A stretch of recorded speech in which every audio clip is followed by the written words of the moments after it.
Oxon 3 Comunicación Natural. Toyota. Renfe. Nuevo Espacio Elite. San Miguel. Coca-Cola. Universidad de Oviedo. El Ayuntamiento de Gijón y el Gobierno del Principado de Asturias. Patrocinan la 38ª edición de la Semana Negra. Bueno, estamos aquí esta tarde para presentar Laberinto Mar, que es el último libro de la periodista y escritora Noemí Sabugal. Es un libro, bueno, es un libro fabuloso y es un libro importante, creo. Es un libro que quedará. Y como digo, para mí es un honor poder estar aquí en Gijón, que además es un emplazamiento, es una plaza especial para Noemí. Luego ella nos contará exactamente por qué, pero bueno, no es un lugar cualquiera. En cierto modo, Gijón está en el origen de este libro y de este proyecto. El Laberinto Mar, Noemí trabaja con elementos narrativos y herramientas narrativas cercanas al periodismo, al ensayo, a la crónica de viajes, en fin, es una auténtica gozada leerlo. Es un trabajo de documentación oceánico. Hay muchísimo trabajo detrás de este libro, pero no abruma, que eso es algo que antes lo comentaba Jambrina también, ¿no? El trabajo con la documentación, que hay que dosificarlo sin abrumar al lector, ¿no? Y que sea una lectura amena. Y como decía, por todo ello, pues es un trabajo que va a permanecer. Lo que hace Noemí en este libro, muy brevemente así explicado, es mostrar la relación imbricadísima de España con el mar. España, la península tan rodeada con las islas, ¿no? Todas nuestras costas, cada una con sus singularidades, y el mar además entendido como algo caleidoscópico, con algo que tiene muchas caras, ¿no? El mar es muchas cosas y significa muchas cosas. Como decía, además el libro ya se abre con una mención a Gijón y a la playa de San Lorenzo, así que presentar aquí el libro va a ser un poco como soltar un pez en el agua, ¿no? Devolverlo al agua.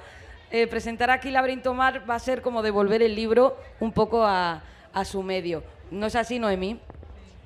Bueno, muchas gracias, Chani. Buenas tardes a todos y a todas. Bueno, estoy encantada efectivamente de estar aquí en la Semana Negra un año más, porque efectivamente es un sitio muy especial y ya llevamos, ¿verdad, Chani, viniendo unos cuantos años y siempre es un placer estar aquí. Así que nada, muchas gracias a la Semana Negra por invitarnos y a Chani también por acompañarme. Sí, venimos a presentar Laberinto Mar, como ha comentado Chani. Efectivamente, Gijón está un poco en el origen de este libro. Yo venía de hacer un libro anterior que se llamaba Hijos del Carbón, que contaba un poco bueno, todo el fin de la minería, ¿no? El cierre de las minas y de las térmicas, como sabéis, que es tan importante también para Asturias, ¿no? Yo soy de León, aunque mi padre es asturiano, que está aquí, y mi abuelo pues era asturiano, minero aquí, tanto aquí como en la montaña central de León. Y cuando se jubiló se vino aquí a vivir a Gijón, ¿no? Entonces es un poco la conexión que tengo con Gijón, es decir, una conexión de muchos años y muchos veranos de la infancia y actuales, por supuesto, ¿no?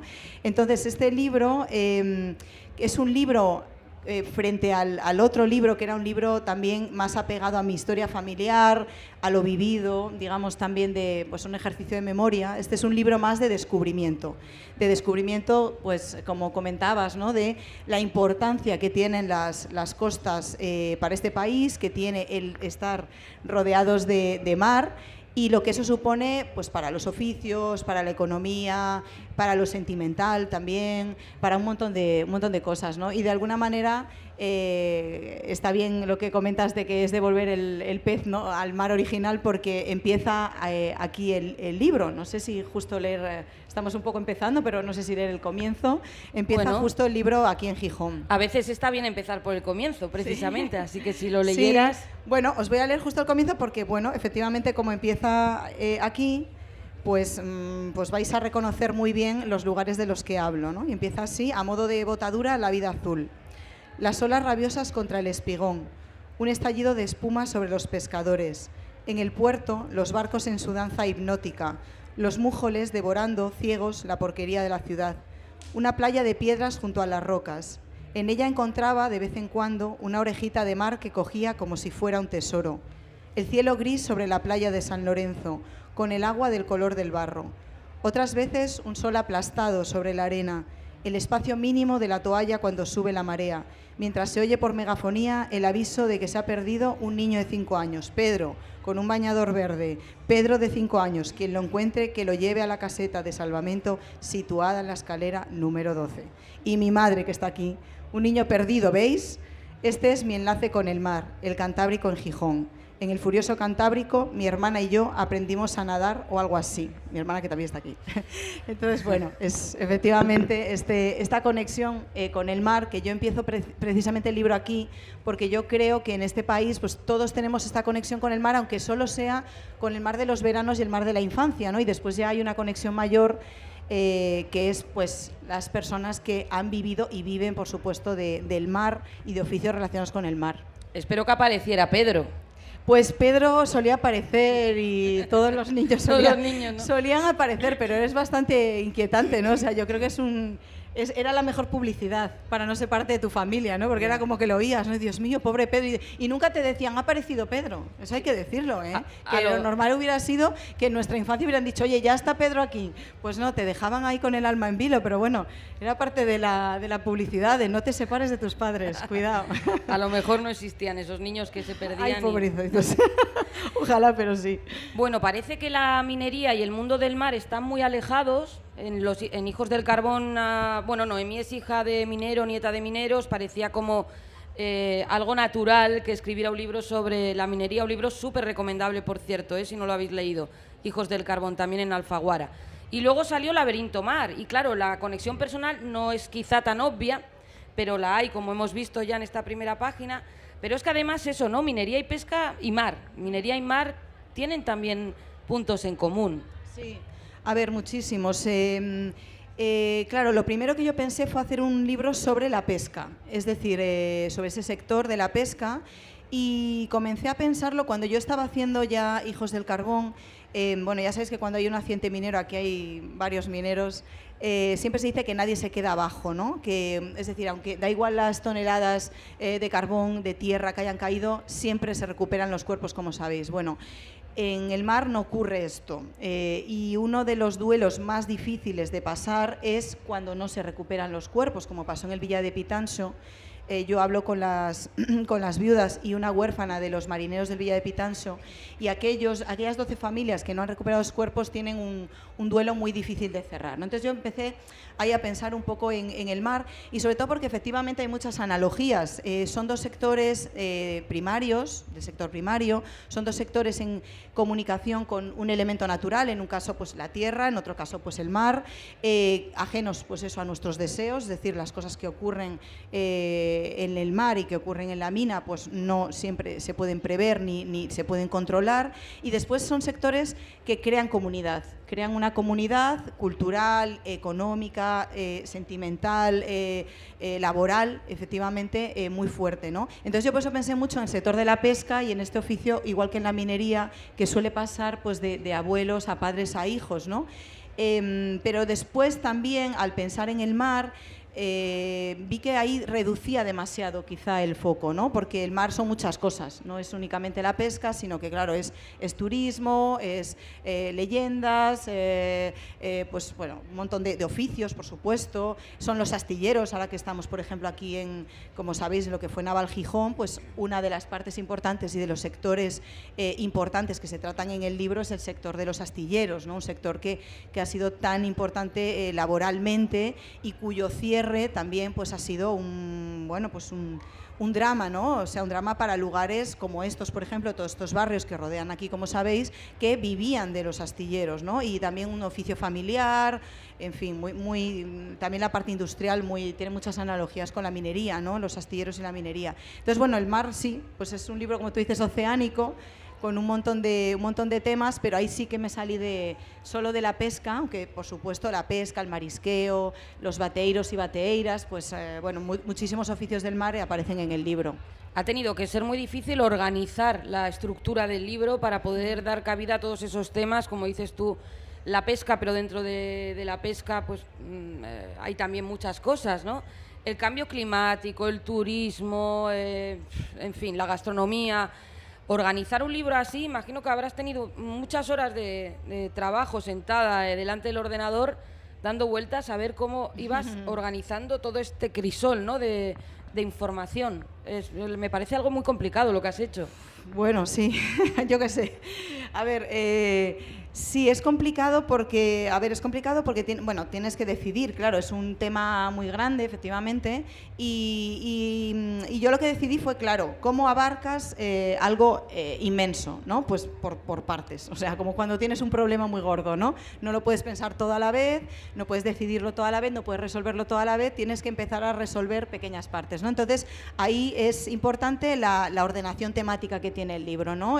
Pues, por ejemplo, pues con los pies mojados es mariscadoras, bateeiros, percebeiros, etcétera, ¿no? Por ejemplo, hay otro capítulo dedicado a las ballenas, a la pesca o caza de la ballena, que es, bueno, una historia fascinante. Aquí en Asturias hay bastante, como sabéis, en muchos museos marinos, pues hay bastantes cosas que se conservan, pero realmente los que más tienen la memoria de esta pesca ballenera son los gallegos, porque en Galicia fue donde se pescó la última ballena, que a lo mejor os parece que hace mucho, pero fue en el año 85, en concreto en octubre del año 85, antes de la moratoria del año 86, que prohibió la caza de ballenas, ¿no? Entonces es una historia, bueno, también muy fascinante toda esta cuestión ballenera, que viene desde la Edad Media hasta el año 85, ¿no? Y bueno, y todos los distintos temas. ¿Qué tenía también un poco complicado esta ordenación temática?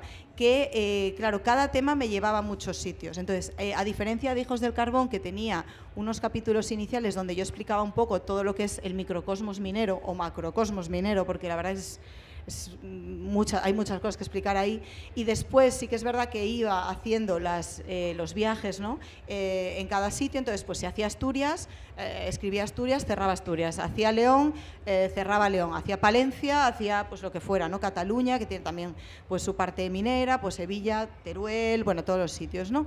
En este caso pues no ocurría eso. En este caso lo que pasaba, y yo bueno, digamos, pongo un poco el ejemplo de que es como un puzzle de 1000 piezas, ¿no? Es decir, siempre había una pieza que colocar, porque si yo, por ejemplo, tocaba la cuestión, imaginaos, de la turistificación, pues lo tocaba en Levante, lo tocaba en las islas, es decir, iba por varios territorios y todos esos territorios aparecían en el capítulo. Entonces tenía como todos los capítulos abiertos, vamos, hasta el final prácticamente. De hecho, el año que tuve que entregar el libro, unos meses antes tenía todavía 12 capítulos por cerrar, porque me faltaban pequeñas piezas que colocar. Entonces era un poco, sí, se sudé bastante. Sí, sí, ha sido, yo creo, se advierte que ha tenido que ser complejo, pero luego para la gente que te leemos, en cambio, es muy sencillo. O sea, la organización es trabajo para la autora, pero para quien lo lee, pues es una gran comodidad.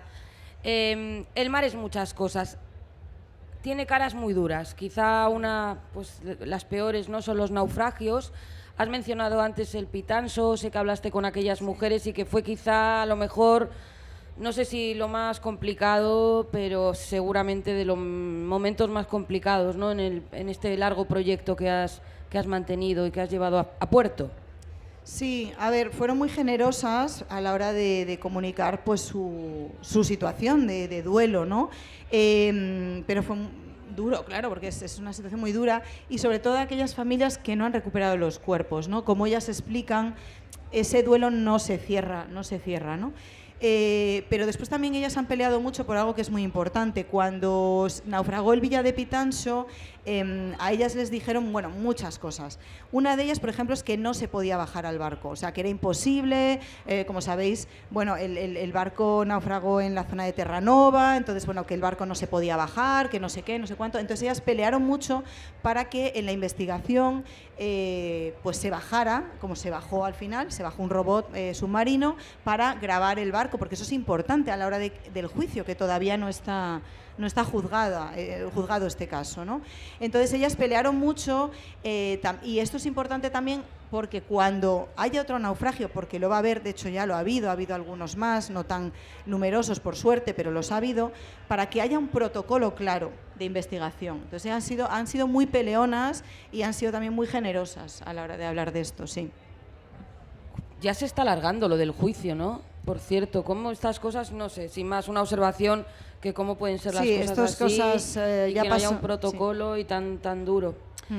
Bueno, Laberinto Mar, el nombre ya nos da una idea de pluralidad y es un libro también de contrastes. Igual es un capítulo, una página, ¿no? Y te conmociona una historia como la de estas mujeres y en otra Noemí Sabugal nos arranca una sonrisa, porque hay un capítulo que a mí me gusta mucho, que quizá, hombre, no tiene a lo mejor la importancia sociopolítica que pueda tener el de los naufragios, pero me encanta el de Marinador, la turistificación, bueno, todo lo que hay alrededor de la costa y las playas, que, bueno, a veces es que tú le has dado un capítulo, pero merecerían teleseries, novelas, películas enteras. El capítulo de Marinador, no sé, me da la impresión de que te divirtió también a ti quizá escribirlo de algún modo, que luego es verdad que a lo mejor también preocupa, ¿no?, todo ese urbanismo desmadrado, pero de algún modo yo noté ahí un tono singular. Bueno, es que, a ver, el ser humano tenemos cosas muy graciosas en el fondo, o sea, si sabemos mirarnos desde la distancia, pues es gracioso. Y hay cosas que ocurren relacionadas con la turistificación, que claro, en ese capítulo aparece Marinador, aparece Benidorm y aparecen muchos sitios, porque a ver, la turistificación es algo que está en todas las costas españolas. Ahora sabéis que además Asturias, por ejemplo, ya que os voy a contar, ¿no? Todo el norte, es decir, es un atractivo impresionante tener esta temperatura, ¿no? Y entonces en todos los sitios se pueden dar estas circunstancias del turismo que tienen su punto gracioso. Y Marinador también, hay que decir que, bueno, las fotografías del libro son de Pablo Casal, que está aquí. Y, por ejemplo, Pablo tiene una fotografía también en Benidorm de pues una mujer llevando una lancha náutica de estas inflables en la cabeza, ¿no? Pues son esas cosas que hacemos en verano, que si tú lo piensas en medio de la ciudad, pues siempre es como raro y ridículo, ¿no? Y tiene alguna también, que esa no aparece en el libro, de Marinador de Pulpita. Entonces, claro, cuando tú vas a Marinador, tú ves los personajes de Marinador por allí y claro, un niño pues puede decir, mira Pulpita, qué simpático, ¿no? Y tú piensas, pobre chavala o chaval que está ahí ahogado debajo del traje ese de espuma. Entonces, claro, lo intentas ver con cierta ironía y cierto distanciamiento y después ver la realidad. Y, por ejemplo, una de las... sí me divertió escribir un poco de eso porque, claro, cuando te sientas un poco como espectador, pues bueno, tiene su punto. Por ejemplo, entramos, bueno, para verlo en el Gran Duque. El Gran Duque es uno de los hoteles más grandes de Marinador. Entonces, la recepción del Hotel Gran Duque, claro, esos viajes además yo los hice en agosto, porque para contar esto hay que contarlo en agosto, ¿vale? Entonces, en agosto, Gran Duque. La recepción del Hotel Gran Duque es inmensa. Era como un aeropuerto. Tanto es así que tenían cintas y números, ¿no? Entonces la gente hacía colas y claro, los niños que estaban acalorados, agotados y hartos, que habían visto además todos los parques acuáticos que había por allí, las atracciones, estaban deseando ya dejar todos los rollos en el hotel, irse a la piscina, irse al parque acuático. Entonces, claro, los niños estaban por allí pululando absolutamente, o sea, como los gremlins. Estaban, bueno, o sea, venga, pero cuando nos dan la habitación, ¿cuándo es la habitación? Entonces había una niña, que yo retrato en el libro porque me hizo gracia, ¿no? Una niña con su maleta, dando vueltas con su maleta. Y yo digo un poco que los niños, el dar vueltas, que yo creo que hemos hecho todos, la manera que tienen los niños como de emborracharse, ¿no? Que es como, quiero olvidar esta espera absurda a la que me obligan mis padres antes de ir a la piscina o a lo que quiera ir, ¿no? Y entonces voy a coger la maleta y me voy a marear. Entonces, bueno, son como escenas divertidas y escenas extrañas, o por ejemplo en Benidorm, pues unas inglesas eligiendo el tatuaje que se van a poner con un tipo que tiene en la espalda un tigre enorme, ¿no? Y que el tío además se sienta en chichas, como diríamos por aquí, ¿no? Eso, no, chichas es desnudo, de arriba. Es que claro, es del País Vasco, de Andalucía, eso de en chichas no se dice, pero aquí yo sé que sí. El tío entonces, claro, para lucir ese tigre que llevaba en la espalda, el tío estaba todo el día sentado en chichas delante de su establecimiento, ¿no? Entonces era como un hombre anuncio. Bueno, entonces estas cosas son divertidas, son una manera también de ver a la humanidad también desde el prisma un poco de lo absurdos que podemos ser, pero también de reírnos, hombre, que tampoco hay que tomarlo toda la tremenda. Un poco absurdos sí somos, porque vamos todos a los mismos sitios, bueno, eso implica esa sobreurbanización, sí, ¿no? Que, claro, está Marinador y te puedes reír con cosas que ves o te puede parecer más o menos pintoresco, pero luego eso se traduce también en pues algo insostenible, en problemas medioambientales. Nos viene a la cabeza el Mar Menor, tú también lo describes. Bueno, todo esto, no sé si cuidamos. Mi pregunta, Noemí, es hemos aprendido en estos años, o vamos aprendiendo poco a poco, a cuidar un poquito más del mar, o no nos lo estamos tomando en serio? A ver, hay esto como todo, una de cal y una de arena. A ver, hay cosas más positivas, o sea, quiero decir, hay cosas, por ejemplo, yo os voy a poner un ejemplo muy cercano. Además, hace unos días estuve justo en Avilés presentando el libro. Aquí hay 2 playas cementadas cerca de Avilés, que son las de Ribapachón y Portazuelos. Bueno, esas 2 playas cementadas, la cementación de las playas es un fenómeno geológico muy raro, que también lo hay en el País Vasco, que cuando lo presentamos en Bilbao, pues también hay otras allí, que son las de Gorrondache y Túnel Boca. Bueno, pues aquí cerca de de Avilés, perdonad, en las playas estas de Ribapachón y Portazuelo, Ribapachón es muy pequeñita, es una cala apenas, yo creo que se puede ir cuando está el mar bajo, pero cuidado porque te puedes quedar allí. Y la de Portazuelo se ha convertido en una cantera. O sea, yo cuando fui, estaban rascando. Bueno, ¿qué estaban rascando? La cementación de la playa. ¿Qué es la cementación de la playa de allí? Todos los residuos que en Sidesa echaba al mar. Entonces, esos residuos, hay un teleférico todavía, es el teleférico de Cabo Negro, está allí, está todavía los restos. Bueno, iba en cangilones es parte, ¿no?, de la escoria, y se echaba al mar. Entonces, el mar devuelve todo eso y se cementa con la arena, y tú vas a esa playa y la playa está como el cemento, ¿no? Entonces, eso os muestra un poco de cosas que hacíamos y ya no hacemos. Otros ejemplos, la fosa atlántica. La fosa atlántica, hace poco han estado allí unos franceses mirando cómo están los bidones nucleares de la fosa atlántica. Esto es un caso que en Galicia lo tienen muy en la memoria, que es el caso del Xurelo. Bueno, el Xurelo es un barco de pesca que fue allí a denunciar que se estaban tirando los bidones radiactivos de varios países europeos, con la connivencia del gobierno. Estuvieron, yo creo que 3 o 4 décadas tirando allí los bidones. Y esos están ahí, en la fosa atlántica, y han ido hace poco, como os digo, unos franceses a ver cómo están, pero nadie se preocupa demasiado, ¿no? Entonces, bueno, hay cosas que ya no hacemos. Por ejemplo, las aguas sucias se están vertiendo muchísimo más depuradas, o sea, todo lo que se ha construido de depuradoras, antes iba todo directamente al mar. En 2030 hay un planteamiento de conservar el 30% de los mares. Bueno, hay cosas que están bien, ¿no? Y otras que, sin embargo, son muy problemáticas. Como sabéis, las olas de calor marinas cada vez son más fuertes y más continuas. De hecho, esta misma semana, Joaquín Garrabou, que es un científico que también sale en el libro, comentaba en un artículo en El País que en la zona de Baleares ya se han detectado 33,5 grados en el agua. Eso es una absoluta barbaridad, y el Mediterráneo, sobre todo, es uno de los mares que más se está calentando. Entonces, una de cal y otra de arena, es decir, tenemos muchas afectaciones de cambio climático y los plásticos y microplásticos, y hay otras cosas que se están mejorando. O sea que, bueno, pues ahí andamos. Nada es blanco y nada es negro, como siempre. Y no hay como el equivalente a parque natural, tampoco hay demasiado mar protegido, ¿no? No, de hecho, bueno, una muestra de lo poco que hemos mirado al mar es que ahora mismo hay un proyecto para hacer el primer parque 100% marino, que está en el Mar de las Calmas, que si conocéis el Hierro, bueno, pues al sur de la isla del Hierro está este Mar de las Calmas. Entonces, no tenemos ningún parque en España 100% marino. Tenemos 2 marítimo-terrestres, que es el de las Islas Atlánticas de Galicia y el de la Cabrera. Pero en realidad estos parques lo que hacen es coger las islas y un poco toda la franja de agua alrededor. No es una concepción de parque marino como tal. Entonces, el primero va a ser el de las Calmas en el Hierro. Y es el primero, es decir, esto pues un poco muestra de lo poco que miramos al mar, mientras que, si no digo mal la cifra, creo que tenemos 16 parques nacionales. Claro, pues eso, bosques, aquí tenemos unos cuantos en Asturias, ¿no? Entonces sí, pues hemos mirado poco al mar, es decir, no es nuestro elemento, lo hemos usado de cenicero, lo hemos usado de vertedero, y vamos mirando más al mar, y el mar está teniendo problemas, y eso lo saben en las Rías Baixas de Galicia, que tiene un problema de producción, en las Rías Altas también con los mejillones, aquí perfectamente en la temperatura del agua. Entonces, bueno, pues eso, hay cosas que estamos haciendo mal, cosas que hemos hecho que estamos haciendo mal y estamos haciendo bien. Bueno, pues por ahí andamos, la humanidad es lo que tiene.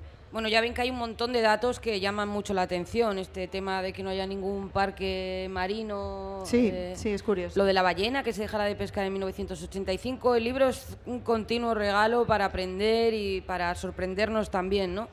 Porque tenemos el mar ahí, estamos muy relacionados y relacionadas todos con el mar, pero es muy desconocido. Me han hecho una señal de que ya quedan nada, apenas unos minutos, pero como se acerca la hora ya de cenar, no sé qué he dicho ahora mismo, se acerca la hora de cenar y se ve que tengo hambre yo también. Quería mencionar, se presta atención a la gastronomía en el libro. Y quería comentarte, Noemí, que también nos comemos muchísimas cosas del mar, o sea, cosas en Cádiz, por ejemplo, ortiguillas, cañaillas, aquí oricios, ¿no?, que es muy típico. En fin, que también, no sé si es esquilmar, pero sacamos frutos del mar. Hombre, muchísimos, claro. Después, lo de la gastronomía, la verdad que es también una cosa divertida, ¿no? Yo ayer les enseñaba a mis sobrinos, por ejemplo, las galeras. Las galeras es una cosa que aquí casi no se come y es una especie como de cigala de terror, un poco. O sea, a mí las galeras me dan miedo. Son una cigala chunga, digamos. Y, por ejemplo, pues claro, también les explicaba lo que, ¿verdad?, que da miedo. Les explicaba también lo que son las ortiguillas, que, por ejemplo, pues son las anémonas de mar. Que yo la primera vez que comí una ortiguilla en Cádiz, en Sanlúcar de Barrameda en concreto, claro, nos ponen una especie de croqueta verde y yo le digo, bueno, ¿esto qué es? Es algas, ¿no? Y me dijo la camarera, no, bueno, esto es una cosa entre el pescado y el marisco. Entre el pescado y el marisco, ¿qué hay? No sé, y claro, cuando se fue busqué y eran las anémonas de mar, que aquí no comemos, son urticantes, los que las cogen con guantes, ¿no? Y después, por ejemplo, claro, aquí, por ejemplo, las llámpares, las lapas, pues en otros sitios no se comen. Se comen, por ejemplo, en Canarias, que son más grandes, se comen con mojo y tal, pero en otros sitios las llámpares no miran para ellas, no las recogen, ¿no? Y los oricios, pues tampoco, la verdad, o sea, no hay muchos sitios. En el País Vasco creo que sí que oricios se comen, ¿no? Más o menos.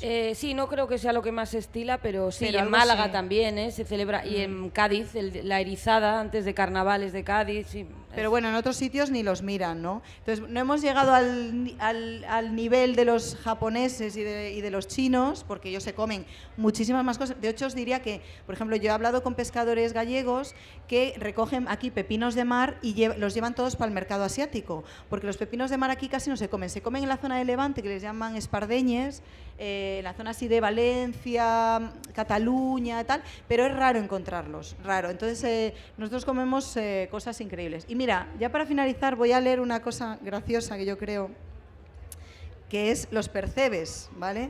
Para que sepáis lo que nos estamos comiendo cuando nos comemos un percebe, que a mí es una parte que me hace bastante gracia. Y así ya, pues yo creo que finalizamos ya. Si en épocas más antiguas se hubiera sabido algo de la anatomía del percebe, comerlo habría dado lugar a procesos inquisitoriales y a muertes en la hoguera. Estas uñas del demonio del mar tienen a la vez ovarios y un pene con testículos. Un pene que es además, en relación con el tamaño del cuerpo, de los más grandes de entre todos los animales. Los percebes deciden cuál de sus dos sexos van a usar y fornican entre ellos. Y para añadir más pecados a estos detalles tan lúbricos, los percebes no tienen corazón. Hay quien diría quién fuera percebe. Así que eso nos comemos. Bueno, no da tiempo, ha sido como sobrevolar el libro porque hay muchísima información, como decía al principio, es que el mar es muchas cosas, así que os recomiendo, Noemí va a estar firmando ahí en esa mesa este libro fantástico, Laberinto Mar, no desaprovechéis la oportunidad de llevároslo autografiado además, y Noemí, ha sido como siempre un placer escucharte. Gracias a todos.